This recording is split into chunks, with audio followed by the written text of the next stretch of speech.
sending people with guns. I didn't realize I was so captivating. How are you guys so deep into my content? Everyone who disagrees with me is a Nazi. All right. G'day. Welcome back to Collectivitis, podcast where we dissect the disease that is collectivism. My name's Pietro. This is Max. How you doing, Max? Hey, Pietro. I'm pretty good. Do you want to know why? Why are you good, Max? Because it's Easter. It is the one time of year I can eat my body weight in chocolate and not feel guilty. What? Fair enough. How are you going with that body weight of chocolate? Have you started yet? I have maybe cracked into it, and stuff I bought for myself too. So yeah, that's always, and yeah, you can gift yourself a lot of chocolate, and it's socially acceptable, I suppose. Exactly. I was just at the supermarket yesterday, and the person in front of me just had like 30 Easter bunnies. It was their whole shopping cart was just 30 Easter bunnies. It may have been me. Yeah, that was weird. They were wearing a hood and like hiding their identity. And a Lib Dems cap. Yeah, Lib Dems cap. They did look tall and slender and shuffled off conspicuously. Well. Anyway, it's all good. It's only our two mums now that I've broached this information to. It's not the whole world until we break it big. All right, let's talk politics. Yeah, what we're better at. Yeah, than the awkward banter at the start of our podcast. We are better at talking politics than that. Well, the good news is, there's good news and bad news. The bad news is we are pretty terrible at consistency in terms of regular updates on current events, especially because we don't do solo episodes all that often. The good news is there's heaps to talk about. So the first, there's been two elections since the last time we spoke, and the first one that I think is kind of on a happier note to talk about is the New South Wales election. Happier note in the sense that the Libertarian candidate, who we had on a few episodes ago, John Ruddick, for all intents and purposes, it would seem that he's going to get in. Now, the upper house or the Legislative Council there, much like the Legislative Council here in Victoria, they take ages to count all the votes because you have to count first everyone's first preference, and then some people know that they're in already at that point there. But if you don't get a quota, you have to wait for second preferences and third preferences, and that takes ages and whatever. At the moment, unless something really strange happens with the last sort of 10% of first preferences and then the below the line stuff, it would seem that the Liberal Democrats in New South Wales will have elected John Ruddick, which is fantastic news. And I mean, we had John on, and his message of just unabashed, bold campaign messaging and just plastering our views everywhere as loudly and as I suppose unceremoniously as required is something that I'm all the way on board with. What do you think, Max?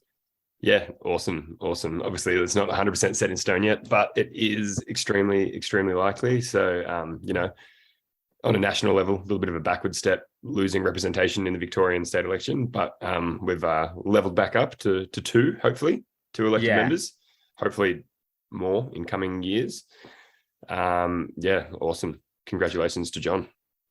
Yeah, well, and the other thing is that New South Wales, unlike Victoria, doesn't elect their full upper house every cycle. So he's actually in for 8 years now, assuming he gets in. And I mean, his own campaign team has openly publicly said that they believe he will get in, and it's almost beyond a doubt. But assuming that he does get in, it's 8 years. So that's 8 years of representation. And if he is as loud and vociferous and controversial as I hope that he is, as controversial as our message is against the state, then I think it'll be a good 8 years. Well, one of the good things is, the hard part with spreading our message is that, excuse me, we struggle to get media coverage and get the word out there. John regularly gets Sky News appearances. So hopefully now, again, assuming he's elected, in Parliament, he will get even more media coverage, which is obviously like a nice domino effect for media coverage. Yeah, and that's kind of the crux of why we want libertarians elected, because it gives a platform and they can't be ignored, which is what the corporate press and the media generally prefer to do, because why would you want to acknowledge the existence of an ideology that thinks that you shouldn't exist? So it's good. And I think he was getting some media stuff even before getting elected. But that's so that's good. That's the good news in New South Wales. Obviously, for those of you who don't know, once again, Labor Party wiped the floor with the Liberal Party. Perrottet in New South Wales kind of came in as during the peak of the COVID mandate stuff. He took over from Berejiklian, who was, I can't remember exactly why there was some corruption stuff. It wasn't due to like internal party politics that she got knifed. Her position was untenable because there was some conflict of interest. I think she was in a relationship perhaps with someone else within the party, or she'd given some preferential treatment to someone she had been in a relationship previously. I can't remember the ins and outs of it, but it was just a situation of, okay, this position's untenable. In stepped Perrottet. A lot of people had a lot of hope for Perrottet. I was one of them. I don't know exactly, and we spoke with John Ruddick about this. So if anyone wanted to hear, John knows him personally, to go back and listen to that episode. His views on Perrottet are much more well-rounded than mine. But Perrottet was largely a disappointment. Did nothing different. Just Liberal Party as per normal. Spend, pander to the left, creep more and more within the Overton window that they set and define, and provide nothing new. Certainly don't give any kind of message against, the inflationary spending of the government or the use of the Reserve Bank or any of that, which would be very surprising. But it's meant that once again, Labor has wiped the floor with Liberal, which makes Australia entirely red, both federally and in each state except for Tasmania, which is, and I continue to think that's a good thing, because I think that if the Liberal Party is supposed to be the opposition to the Labor Party, they are absolutely woeful at it, and so they deserve to lose. And the only solution is that they keep losing until an opposition does appear, an opposition to state expansion. Your thoughts? Yeah. Excuse me. Although I know we don't really have any preference out of the two major parties, it is alarming to me when you have the whole country being run by one side. But yeah, like you say, it is probably going to be a wake-up call for the Libs. They might change something finally, just because it would be good to have an opposition to some degree. Tasmania. You think the Libs are going to change something? Who knows? I don't think the Libs are changing anything. I have absolutely no faith in them, but if anything was to force them to change, it would be the fact that they cannot get elected anywhere. Surely that's a wake-up call. So what I see as the crux of the problem is that the Liberals are still playing an old game. The Liberals still think they're playing the game pre-2008 massive quantitative easing for the 2008 financial crisis, where the only way that a government could spend money was to tax its citizens. Since 2008, even before then, but since 2008 on a global and massive scale, it's no longer the case that you tax people to spend money on the public sector. You no longer tax the private sector directly through income tax or GST or whatever it may be. Now you just spend, you go into debt, and then that debt, if it doesn't get repaid, turns into extra currency in the money supply, which makes the value of the new money that's been spent come from all of the money that everyone had saved in the public, in the society. So how do you change that attitude and mindset when both major parties take that same approach? Well, the incentives that the Liberals are following is that they can't say, all right, we're for lower taxes anymore, because Labor can say we're for lower taxes. Liberals are still playing that game. Your taxes are going to rise under Labor. Not really. They kind of stay the same because they don't need to raise taxes. What they raise is the indirect taxes through inflation.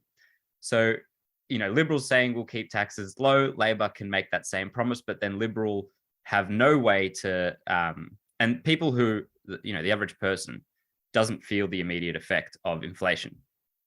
You don't feel the $2 trillion billion that Labor has recently spent on something immediately. You just see that, okay, there's something being done for the public sector, and you feel it later on. And because you don't feel it immediately, it's not what decides your vote. Whereas previously, if Labor wanted to spend an awful lot of money, they had to tax you, and people notice when they're getting taxed more on a short term, and they take note of the things that are getting paid for. So that's why originally or previously someone would vote a Liberal government in, because, okay, the taxes are getting too high. There's too much public sector. I don't think all of it's necessary. I'm going to vote for who's going to lower my taxes and lower public spending. Liberal Party, since Abbott got elected, has increased the debt just as much, if not more, than Labor. So because there's no incentive to not spending, there's no incentive to, once you get into power, not spend money, unless you do an enormous reform of the whole banking monetary system, which they don't have the courage to do. The only incentives they've got is to try and give out as much free money to their friends and to themselves and to their interest groups and to the demographics of people that'll keep them in power while they're in government, and hope they win the next election and just keep eroding away at the wealth of the populace while they're in charge. And then they lose power, and then Labor does the same thing. Only problem is that Liberals can't win anymore because Labor can always promise more. You're in a direct conflict between someone who promises a lot and someone who promises a lot more. You're always, the average person's going to vote for someone who gives them more free stuff, and they don't feel the effects until years later. And then when they do feel the effects, it gets blamed on something else. Basically, the Labor Party is sly and the Liberals are just dumb. I think that's the best way to sum that up. Yeah, the Liberals are scrambling for what to for how to find some way to keep in power, and they might win an election here or there, which they did by surprise with Scott Morrison. But broadly, they're heading in the wrong direction at a slightly slower pace than the Labor Party. I think it's Michael Mallitz who has a quote for the US, but it applies here. And it's that the Republicans are just Democrats that go the speed limit. and it's the same thing here. The Liberal Party are just the Labor Party, but they go the speed limit. Labor Party says we need to spend this ridiculously large amount of money on this thing that for free because it's a right. And Liberal Party says, whoa, hold on, that's not sound economics. We need to spend 80% of that, not 100%. That's ridiculous. We need to spend only 80% on that rather than opposing it wholesale. And when you figure out that that's the dichotomy between the two parties, it's lost. It's the uniparty, as they call it in the US, but it's the same thing here. Even less so here because the Liberal Party are also weak on kind of social issues. They tend more and more woke. Yeah, except from, as we'll talk about soon, Dutton, taking that Labor approach, trying to ban people from waving their hands or saying nasty things. Well, that's what I mean. They're going even more woke. Like he's well, I mean, let's talk about that. If instead of just sort of beating around there, that's kind of the second thing we wanted to talk about. So recently here in Victoria, there was the Let Women Speak march, which was a women's rights march, women's rights protest at Parliament that was against the trans movement encroaching on various spaces such as change rooms and toilets and stuff. And they wanted these women-only areas to remain women-only, and it gathered a lot of kind of heat around it, as these hot button issues tend to do, and especially because the trans movement is one of the pet projects of the left. And so this women's right march was protested. So the protest was against the trans activists trying to encroach in women's spaces. There was a protest against the protest by a communist socialist group, like Antifa types, who turned up to protest against the women. And then some Nazis, some genuine, no, I didn't even know they still existed. It seemed very staged, though. Let's be honest. Yeah, well, and who knows, right? But some Nazis came to protest against Antifa. So the Nazis heard, hey, we're Antifa, we're anti-fascist, which if they'd done like 30 seconds of research, they would realize that Antifa are just as fascist as they are. And they thought, hold on, we're fascists. That means we hate them. And so they rocked up to protest against the anti-fascists because, it's still World War II out here. And the big sort of hubbub around it was that it meant that the government and the state government and the federal government and the corporate media and all of them could now frame this women's rights protest, which had legitimate qualms against the trans community, as a Nazi, far right extreme protest. And the first thing they did was they've moved here in Victoria. I'm not sure if they've done it yet. To ban the swastika and ban the Nazi salute and ban any form of Nazism, which is obviously just some ridiculous levels of virtue signaling because, again, World War II was over, 70 years ago, 75 years ago? It's not because of the threat of Nazism that, that we need to ban these things. But to go back to the original point, which was, I suppose, that the Liberal Party have taken any opportunity they can to go woke and to try to appeal to the inner city crowds that so hate them.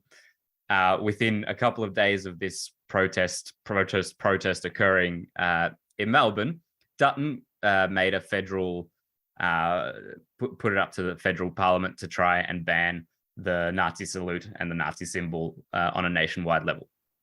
Like trying to race Dan Andrews to who can be the most woke and who can be the most anti-Nazi. Like as if there's this enormous crowd of Nazis just waiting around the corner and we just have to stop them. Like I didn't even know they still existed. Well, if there was an enormous crowd of them waiting around the corner, then the Liberals just lost all their votes, didn't they? Maybe they should be pushing to support it if it's such a big problem. Yeah, maybe. Well, if you listen to the media around an election, that's supposed to be the Liberals' base, is the Nazis. They're all Nazis. Oh. So anyway, it's all this enormous level of shit fuckery, which obfuscates the real problem, which is the fact that women aren't allowed to speak about women's rights if it goes against one of the special interest groups of the woke ideology. Yeah, well, no one cares about what that rally was actually pushing for and fighting for now, do they? Because the Nazis took the limelight. Yeah, well, and as I said before, it enabled the powers that be that wanted so badly to paint them as bigots and as racists and as whatever, to paint them as such because these Nazis turned up. And as you said, it did seem very staged. And I love a conspiracy theory as much as the next person. As far as I'm aware, some of the people there were identified as like long-term Nazis. So maybe it was a genuine like fascist group that for whatever reason thought like this is useful. It reminds me of in the US, there was a little while ago, there was a whole lot of like controversy around like Confederate statues in the US and whether they should stay up because they're part of history or whether they should go down. And there's a genuine argument on both sides. I'm very interested in the history, in US history. But every time there'd be a rally to like keep the parts of the heritage, the Southern heritage up, the Ku Klux Klan would turn up. And every time the Ku Klux Klan turns up, it's like, oh, fuck, here we go. Great, these guys are here. Now we're going to look like we are all racists. We're trying so hard to make an argument for why it's not racism that is keeping these monuments to history up, and the Ku Klux Klan is there burning crosses. And it's the exact same thing with this Nazi group. It's like, we're trying to dance around the topic of, okay, transgender people, are a victimized group in certain areas and they need to have certain, rights to liberty and to express themselves. But there's encroachments in certain areas of, women's public spaces and lots of other areas. Like, you can make the argument for parts of, anyway, let's not go into that. but you're trying so hard to dance around the fact, we're not racist, we're not bigots, and then down come the boys in black with their Nazi salutes, and it's fuck. Here we go. It's funny how everything just gets linked to being racist. Though you can have something completely non-race related, like transgender rights, and then all of a sudden you got this group of, all these women protesting are racists. Yeah, racist is just a pejorative for the out group, like the outsiders. It's like when there were the protests against the mandates, which we've talked about ad nauseum almost. And the first thing you'd hear on the ABC and on any of the other like main news stations was far right extremists, racist Nazi sympathizers were marching against, because that was the integral part of the Nazi philosophy, was whether or not you had to involuntarily take an injection. That was half of Mein Kampf was about being anti-vax and not trusting the science. Obviously, that's why they performed experiments on the Jews, because they were actually anti-vaxxers, the Nazis. It's just become a pejorative for the whoever we don't agree with is a Nazi. I've said it before and I'll say it again, Pietro. Yeah, it's in the intro, isn't it? Everyone who disagrees with me is a Nazi. Everyone, yeah. Which sucks for me because I disagree with you all the time. Not on Nazi stuff, but just like fucking Nazi. Fucking Nazi. I am in all black. I do like all black. I wear all black like all the time. You've come straight from You've come straight from the Let Women Speak rally. You haven't even been home. It's been a month. Yeah. You've just been marching around the street.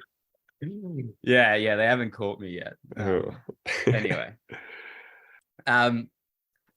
Well, so given that the Let Women Speak rally gave all of our favorite people lots of ammo to spread their hateful message, like Lydia Thorpe.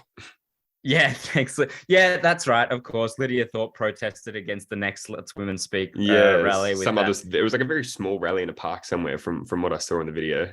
Yeah, but it was that same. It was the same lady, the Posey Parker, who was speaking at that. And Lydia Thorpe saw her opportunity, right? She saw it was the one after the Parliament House in Melbourne. So she was like, "Oh, look, these people have been, portrayed as Nazis a little bit. Let me go there and make an absolute fool of myself with my Indigenous flag. Just let's completely change the topic and make this about me." The Nazis actually exterminated Aboriginal Australians. Wow! I don't know if you were aware of that. That's that was actually a chapter in Mein Kampf as well. My favorite chapter. I just keep rereading that chapter on and on again. It's the Juden and der Aboriginen. Oh geez, I've got nothing. I've got nothing to add. I can't beat that. I can't make that any funnier than what it was. But no. So the point I was making was obviously, while all our favorite fuckwits had their say, someone who we haven't spoken about in a little while. And who I forget he exists when I don't pay attention to what he says. And then I watch something with his face on it and I just get so refilled with rage. Just every word coming out of his mouth is pure poison. I'm speaking, of course, of Dan Andrews and what he had to say. None other than our honourable leader. Yeah, our honourable chairman. You know why you haven't heard much from him lately is because he's just doing sneaky little trips to the motherland, to China. That's right. And I've also tried to avoid him. He doesn't associate with Nazis, so he's avoided me as well. He just directly associates with commies. Yeah. Well, yeah, because the commies actually have a better kill record than the Nazis ever did. So they just do it quietly. Yeah, well, quietly. As quietly as you can starve 20 million of your own people in former Soviet Russia. Anyway, let's watch this little video and sort of break down what our good friend Dan has said. That rally was a nasty, hateful event long before anyone offered up the Nazi salute. Right? Be really clear about this.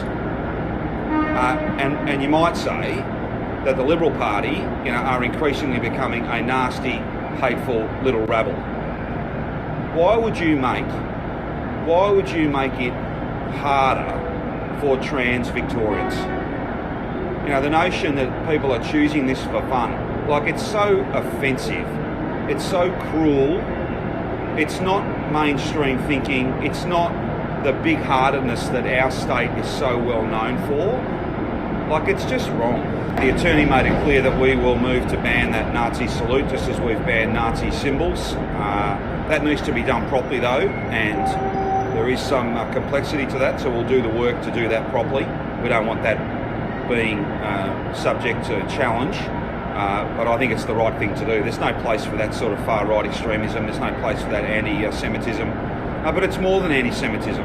It's about hate and a complete lack of respect and disregard for anyone who's different. Anyone who's different. And that kind of evil intolerance is not acceptable, and it's certainly not acceptable in our great state, where I think that sense of equality and inclusion and respect means more than it means in some other places. At least it means more to me. I can't do it anymore. That's enough. Enough from him. He loves those words, hateful. Doesn't Yeah. he? Let me be very clear. The irony, Cool. right? Let me be very clear. That doesn't mean what you're saying is correct. It's like you can say, let me be very clear. And it's like, okay, everything you say is 100% correct. I'm sorry, Dan. Well, at least he's clear. And to be fair to him, he is clear. He's absolutely crystal clear about his views. There are a few things. The first glaring thing, he talks at the end about inclusion and how inclusion and equality is the most important thing to him. Obviously, that inclusion is not extended to anyone who was banned from going into shops and being and pubs and bars and being it's a one-way street. A member of society. When they chose not to have a medical experiment upon them. But that hypocrisy aside, there is a point which he makes, which is, I suppose, correct, that the Liberals have become a nasty, hate-filled rabble. Probably not in the way he intends it, because they're actually scrambling to agree with him, and they're quickly drifting into irrelevance. And he also, it's just odious how at the start he mentions the protest and he says, it was this hate-filled, nasty little gathering, and then doesn't address it at all, and then goes on to the Nazi thing and correlates the two entirely, obviously, despite the fact that the protest wanted absolutely nothing to do and would have been horrified at the fact that Nazis had turned up. And I think they even said this. They even publicly said, we absolutely did not want the Nazis there. But then he correlates the two, and now forever those two are inextricably combined. Any thoughts? Yeah, this is, like you say, it's funny how he disassociates it, saying it's so hateful regardless of them, and then ties them together. But it's like, how is it hateful? It's just like, it's this one-way street. Inclusion means inclusion for, the ones we want it to be, like trans rights activists. And, okay, women don't matter then. It's like, one of the things I'm sure the left would have been proud about over the last 50, 60, 100 years is fighting for women's rights. And now it's just like, oh, they don't matter anymore. Yeah. It's crazy. That's you touched on a good point there, because the left is actually being redefined. The left is becoming synonymous with just pure statism and identity politics and whatever vehicle the state is using to expand, which it actually wasn't always the case. At a bare minimum, the left used to be anti-war. And now, war is another vehicle for the expansion of the state, and the state has so infiltrated every aspect of political representatives' choices that it's, we tell you what the left is now. We tell you what the issues that you care about now, and we get to define them however we want. And that's another important thing of this debate, and any debate that modern leftist worldview has, is that they can't let it seem like there is a debate and that they hold one side of it. The right is scrambling to say, hey, look, there's a debate here to be had about whether trans rights trump women's rights. The left doesn't say, okay, yes, there's a debate and we believe that trans rights should trump women's rights. The left spends all its political power to say that view is so fringe and so illegitimate that I'm not even going to deign that with a response. And broadly, like, if you keep going, hey, no, look, we think this, can we have a talk about it? And the other side says, no, you're a piece of shit. That's exactly what Dan just did in that presser we watched. Like, he doesn't actually address anything that's wrong with it. He just says it's nasty and hateful. It's like, okay, well, tell me why it's nasty and hateful. And yeah, but if you have that sort of comparison there, and you repeat that over time, 5 years, 10 years, 15 years, 20 years, eventually, you trying to scramble to say, hey, can I have a debate about this, and getting shut down as a racist, Nazi bigot, whatever it is, over time, you're scrambling further and further to try and make a case to what they deem acceptable, and they'll never accept you. They'll never accept that you have a case to be made. And so the Overton window, which is the old libertarian idea of the thin window of what is allowable opinion, shifts further and further towards statism, or identity politics. In this case, identity politics used as a vehicle to increase the size and the scope of the state. Yeah, you're exactly right. Anyway, good sum up of everything. Piece of shit. Yeah, piece of shit, all of it. And so the other thing that was interesting is that the Liberals, as useless and as horrible and as toothless as they are, have still got, and there's always, this is kind of their ace in the hole, is that people are like, oh, the Liberal Party's lost, but they have Alex Antic, or they have Senator Rennick, or they have George Christensen. Is he still with them? No, I think he left. Was he with One Nation or something? Or yeah, possibly. But he was with them. Yeah. And then, or Bernie Finn back when he was there as well. And they have this Moira Deeming, who is controversial already. She's very anti-woke and she's at least fighting the culture war stuff against the left. And she spoke at this Let Women Speak meeting.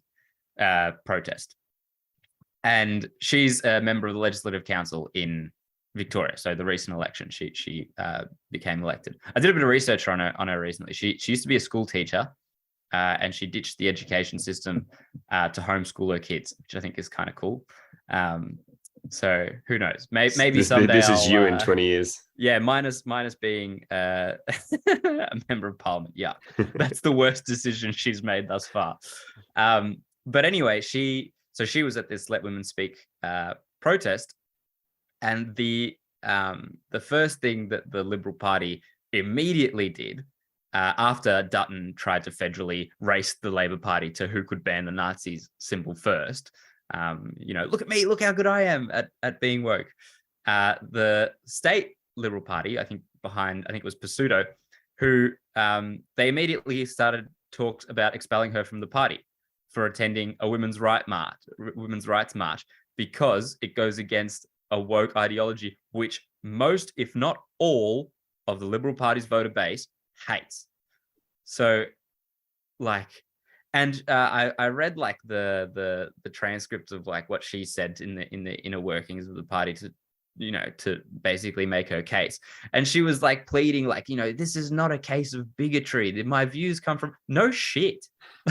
Why do you even have to say that? If you even have to justify that to the party that's supposed to be pushing against the woke aspect, then it's already all lost. So I don't know much about Moira. I don't know where she stands on many, many issues, but if she's looking for a new political home, then now would be the perfect time for her to look. Yeah, well, I think in the end they didn't expel her, but they suspended her for 9 months, which is they put it to a vote, didn't they, to the party if they were going to expel her, and they voted no against it. And then did Pizzuto John Pizzuto, the Liberal leader of Victoria, make his own decision to suspend her for 9 months, or was that put to a vote as well? I can't remember. I think she also agreed to it. She was, which cool. Hey, why not? She was completely hamstrung. Did she get paid when she's suspended? No idea. If she does, fucking genius. Piss a few people off, get suspended, get paid, go on holiday for 9 months with her LC Yeah, but wage, which is it's nice. And it's still a It's- loss. It's still admitting that somehow something she did was wrong. yeah, It's which, on the contrary, she's actually done good. So the Liberal Party, okay, they didn't expel her. They're still, through suspending her, making a public statement that what Yeah. she did by attending a women's rights march in Melbourne that was hijacked by a group that they didn't know and didn't ask to be there is somehow doing something wrong. Like, that's what clown world are we living in? Only in Dan Andrews' Victoria does the opposition live in the same universe that, comes out of that cunt's mouth. Is that the first C-bomb we've had in I like don't know. 16 episodes? I don't know. That was yeah. Our second favorite C word after COVID. Yeah, only one of those words gets you banned on YouTube though. Gets you flagged on podcast services. So can you stop saying? Where's the warning on Spotify? This podcast mentions cunt. Yeah, can you please stop saying COVID? You're going to get us banned.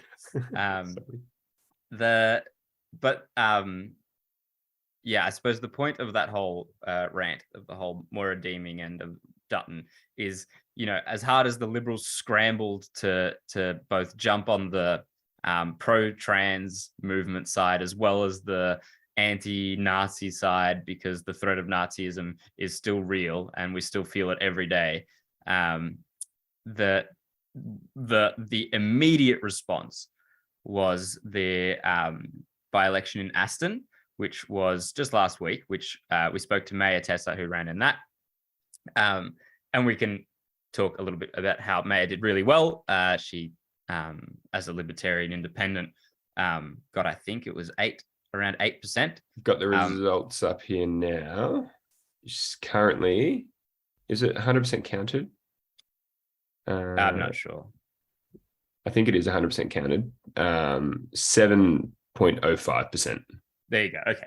7%. And I think that wasn't far behind the Greens candidate, which is like remarkable considering if we are somewhat within the same range of size as Libertarians, as a portion of the population as Greens, which is made up entirely of, like 18 to 22-year-olds who have just left school and haven't worked out how to wipe their ass yet, then that's a huge slice of society. So if there's 7% actual Libertarians, now I don't know how many of them are just, people who don't care at all, but if 7% of the voting population is willing to vote for a Libertarian, let's put it that way, that's awesome. That's fantastic. And on that approach as well, you can dissect the Greens vote, 10%. How many of those actually know what the Greens stand for, actually have any sort of inkling of knowledge on anything environmental that the Greens pretend to stand for? It would be it would be minuscule.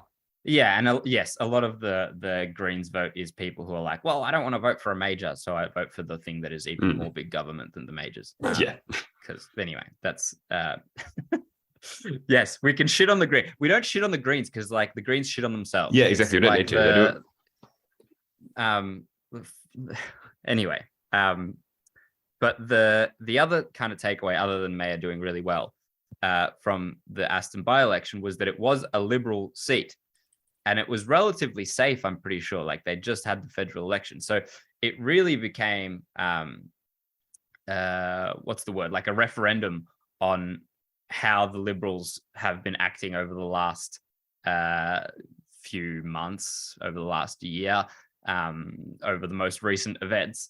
And the most recent events were Pseudo expelling Moira Deeming or suspending her, and Dutton racing the Labor Party to be pro trans and anti-Nazi and pro-woke agenda, which, as someone who looks like Lord Voldemort, it kind of comes across as disingenuous when you're trying to appeal to the woke left.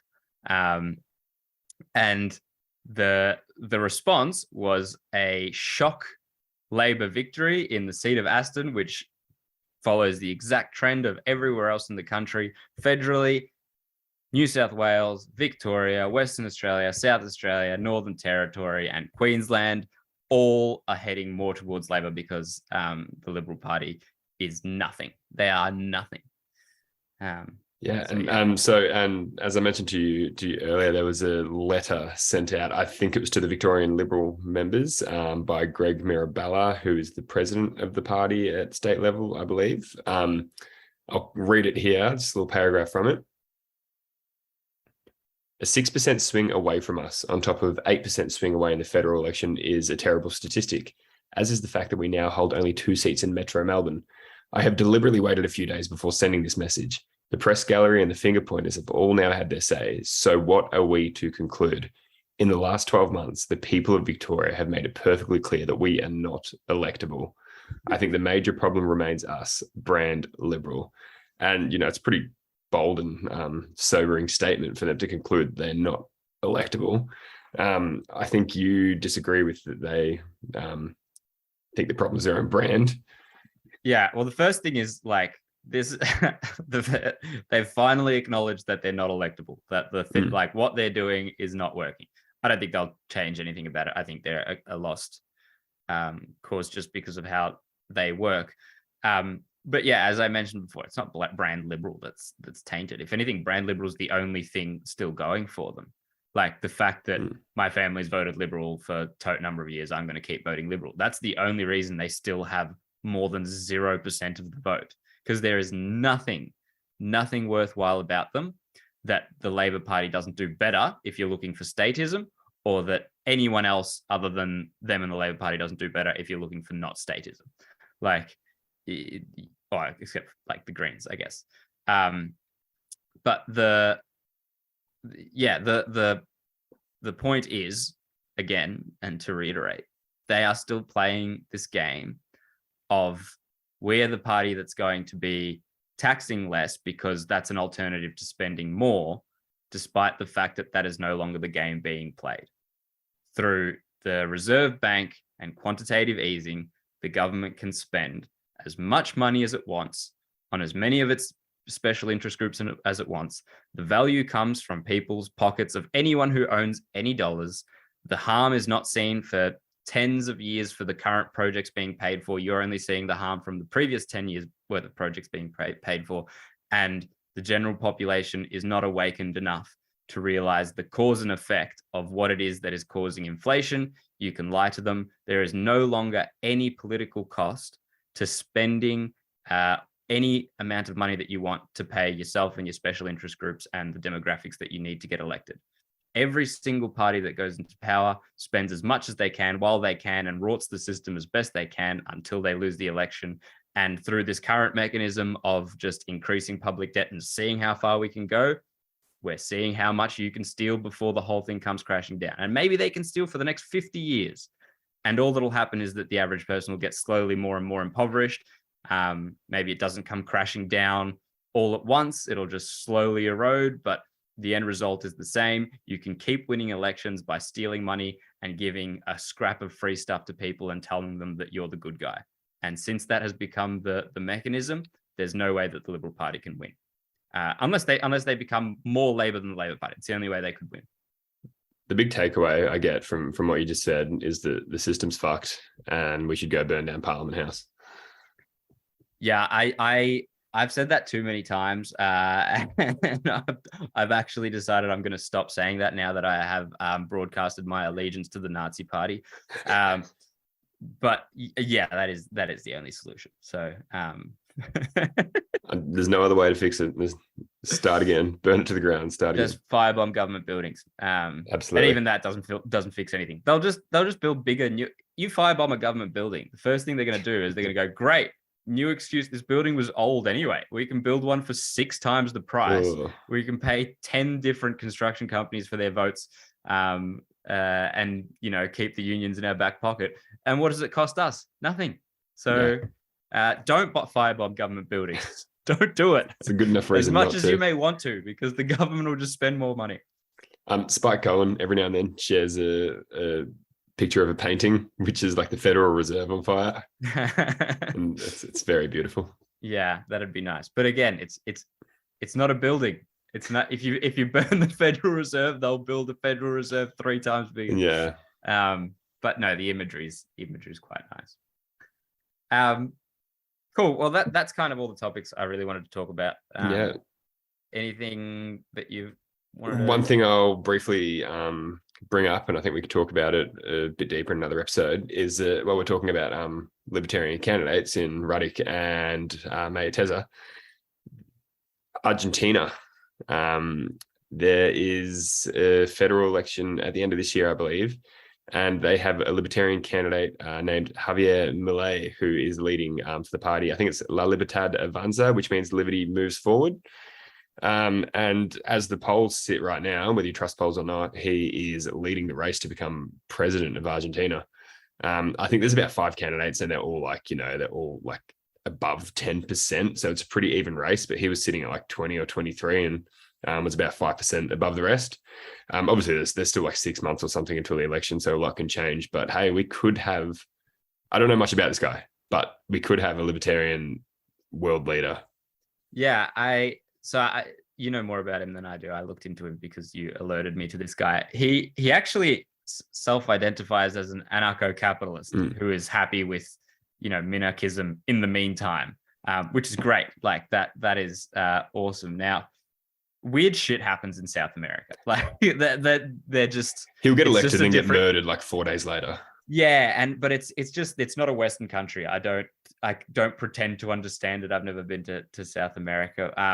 But they certainly they care a lot about their politics and their views, and they're willing to wear it on their sleeve. Even Bolsonaro is a deeply anti the mainstream person, and he was president. I think it's president for I think they call it president in Brazil.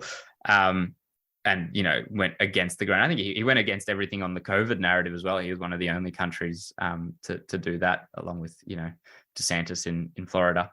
But yeah, that'd be cool. That'd be cool to see. And it goes to show, I think Argentina has one of the quickest, most rampant inflation rates of anywhere in the world. So hey, maybe if you get inflation just high enough, then people are willing to elect a libertarian candidate, which is a cool insight. Fuck it, let's hit 100% here. Let's just well, I forget what they're called. They're like accelerationists, people who libertarians who welcome collapsitarians, I think is the term for them, who welcome things getting worse really, really quickly because it means it'll get better quickly. Well, and because that's the only way that you can awaken the sleeping majority is by having a really quick degradation of your living conditions. Because if you do the classic, lobster in the boiling pot, the pot slowly gets hotter and hotter, and the lobster doesn't realize that it's ever boiled alive. If you do that with people, clearly there's no moment. Also, hence the libertarian movement growing so much over COVID, because that was the wake up call that we needed. Exactly, and kind of shrinking now because we've returned. Not necessarily shrinking, but a lot of the people who had flocked to it kind of returning to their daily lives and losing interest. Ironically, losing interest because interest is only growing. And the slow increase of inflation is back to being something that you won't notice the effects of.